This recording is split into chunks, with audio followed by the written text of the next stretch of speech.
everybody, this is Wikstrand and welcome to my hotel here in Algiers. The movie of today is a true cult classic and probably the earliest movie I've ever seen that is made in the English language that features actual factual nudity. But the question is Jane Fonda's boobs enough to make you want to see the rest of the movie? Because it kind of blew it in the first 10 minutes of the movie to show you all the goods. But nevertheless, this is a movie that you will not forget. This is Barbarella, Queen of the Galaxy.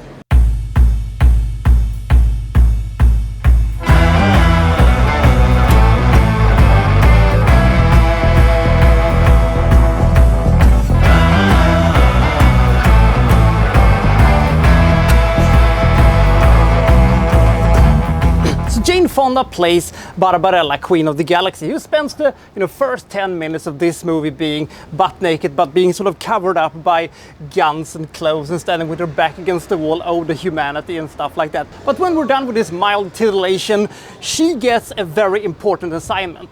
The president of the Earth is calling her. She needs to go to the planet Duran Duran. Yes, the band Duran Duran actually took the name of the planet to name their band. And she is going to try to find a scientist, because this scientist has created something that could lead to violence and war and death and stuff like that, because all the universe enjoys freedom and peace and stuff like that. So we cannot have this guy being responsible for creating violence or stuff like that. So she goes to Duran Duran and tries to find the scientist. It's a very simple story. Go there, find things, and she also has the worst luck in the universe, because every gown she gets into, it gets torn up and becomes kind of revealing. Then she has to change the gown. Well, lucky her, I guess. So Barbarella, Queen of the Galaxy is a wonderful kitschy 1960s movie filled with wacky sets and strange surreal characters, strange surreal movie making,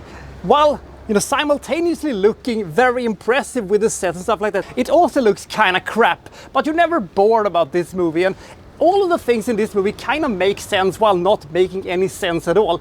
This movie, was made 1 year after the Summer of Love, 1967. This was made 1968. So Barbarella is probably best watched by, consuming huge amounts of, alcohol and or, magic mushrooms and stuff like that. That will probably enhance the experience a lot. The thing is that this movie isn't very good, but it is so kitschy and it has such a cult reputation. And it is such a weird, mad experience that you kind of, accept it at all. I mean, this movie, generally speaking, isn't very good, but it is so entertaining, while not being as entertaining as a movie such as Sardos or anything like that. In fact, this is a kind of a combination of, Sardos, Labyrinth, Flash Gordon, and 2001: A Space Odyssey. That's the best way I can describe it. There's a lot of surreal moments that doesn't make any sense. The dolls is kind of wacky, and the fact that Barbarella discovers after a while that, hey, having sex is great, I concur.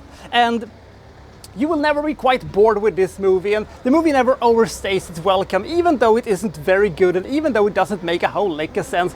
This is still a movie that you will not forget once you've seen it. It doesn't look like any other movie, it doesn't feel like any other movie, and all the stupid lines that's being delivered by all the characters in these movies is delivered by such earnesty and such honesty that you kind of believe it and it becomes its own thing. So if you've never seen this movie before, I do recommend this movie because it is so surreal and it is so much fun. And if you have a chance to see it, I do wish you could see it, because it is that damn funny and that damn entertaining. If nothing else, see Barbarella for Pallenberg's quite extraordinarily bad acting. This is some Tommy Wiseau levels of entertainingly bad acting, and it is marvelously, gloriously awful. So how do you rate the movie like Barbarella, Queen of the Galaxy? Well, I'm gonna give this movie 56 points. It is a very silly and very entertaining movie. It doesn't make a whole lick of sense, and it isn't as kitschy or as funny as it wants to be. I like movies more such as Sardos and Flash Gordon and stuff like that, because they are very silly, but they're more entertaining and they're actually more out there than this movie is. But this movie is still pretty fucking out there, so I really recommend this movie, but it isn't as good as it sort of wants to be, but it is an experience that you will never forget. So I'll see you next time for so-and-so reviewing, such and such. Thank you for watching. Thank you very much.